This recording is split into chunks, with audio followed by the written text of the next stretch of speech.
It's another day in paradise. Hey, just kind of chilling.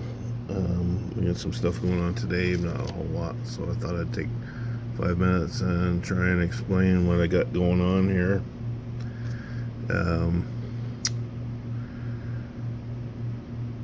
This will be a different little thing than normal for my YouTube channel. Normally I just post shorts. A lot of it's because I'm too busy and too ill to do much else.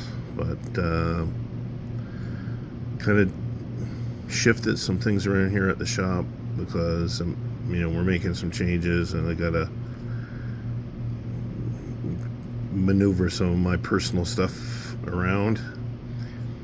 So we dug out my bike project that has been sitting here for a quadrillion years.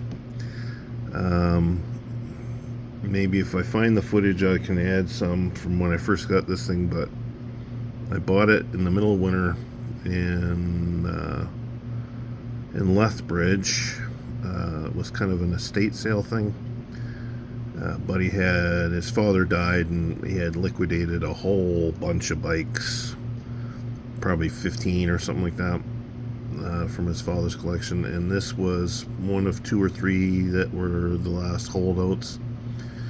And most of them were shovel heads and stuff like that. But this one was it's a 1987 Harley FLHS, which is for a little time there in the 80s, they were doing what they call an electric glide sport, which later on became a road king because they called them the king of the road at the time.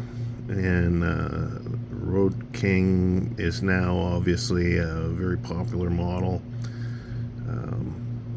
I did find a Road King front fender to replace the one that was on it, because the one that was on it, this is how this whole renovation project started.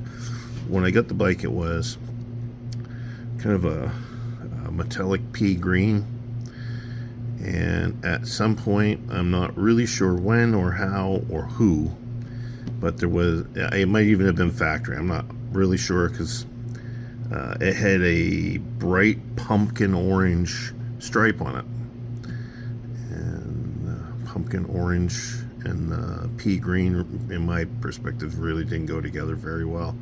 And it had reflectors all over it on the saddlebags, on the front fender. When I popped the reflectors off the front fender, because I thought they were just double-sided tape stuck down, there wasn't any factory paint underneath. They were applied right over the primer and painted around right from day one. So I kind of committed myself at that point. But the front fender, it had a bunch of chrome trim on it. It just wasn't very sleek. It had some stuff going on. I've still got it here. Didn't really like it, so I found a guy here in the city who was he was doing his Road King. He liquidated a bunch of parts, so I bought some stuff from him. A few different things. Anyway, I started redoing this bike, so I wanted to make sure everything was good to go. It had the original tires on it from '87, so tires had to get done. It was dry sumped because it hadn't been running years and years and years.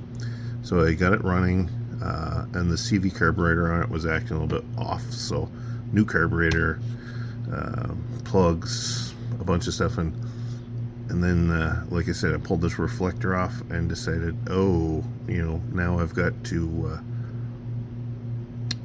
got to think about paint, like really. So I have a hot white pearl Heritage Softail with a blue trim stripe on it, and I said, what I want to do is do the opposite, do a blue with a white stripe. The guy I work for, he had a really, really pretty blue Chevy Silverado, so I kind of picked that color because it matched the stripe on my other bike really well. And I said, if I'm going to do a color, this is the kind of color I'm going to do. So that's how it went.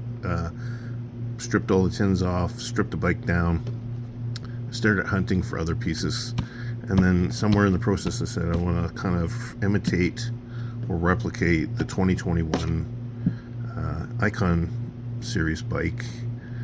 The only thing I'm missing is the bowing. These FLHS, they have a nacelle because the instrument cluster is actually on top of the triple tree instead of on top of the tank. It is whatever. So I haven't really sorted that part of it out, but I'll give you guys a good look at what I did with this thing. So there we go. That's the pretty blue I was talking about, but instead of doing just a simple pinstripe, I wound up doing like a much wider stripe going down the bike.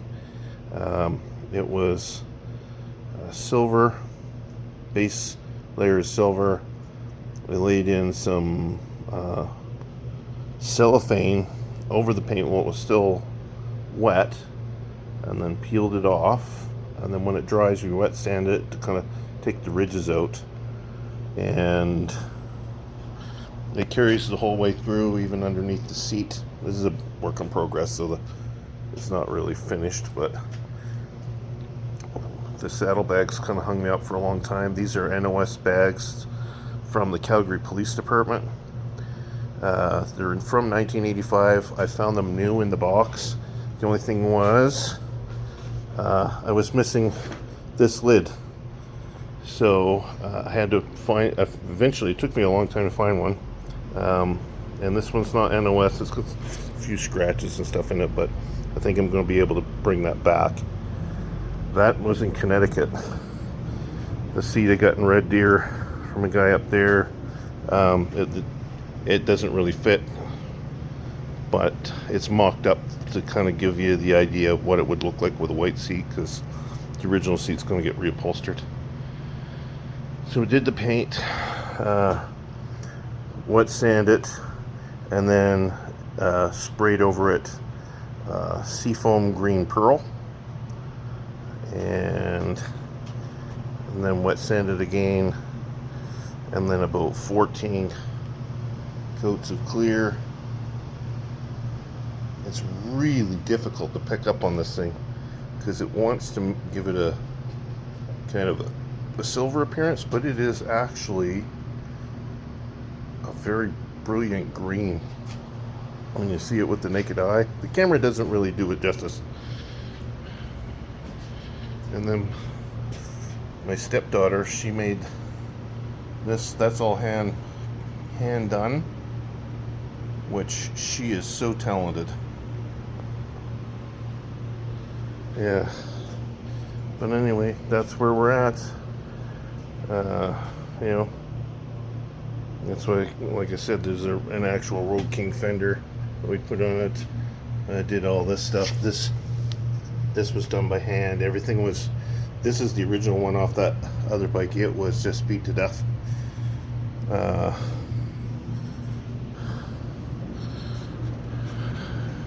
Changed out the pipes. All this stuff, the chrome plating was all peeled off, so this has been stripped down and repolished the aluminum underneath.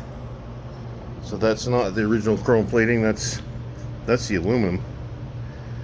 And yeah, we got still some stuff to do, but it's pretty close. I think it's been sitting here for 2 or 3 years, just picking away at it. Eventually we'll get it done. We got to take it home at some point. I'm still looking for a replacement for this thing. It's got this aluminum tape on it for some reason. It's impossible to get off. I replaced this already because somebody had drilled a bunch of holes in it. And yeah, we're getting close. Anyway, I thought I'd show you guys this and then bring you up to speed on what's going on.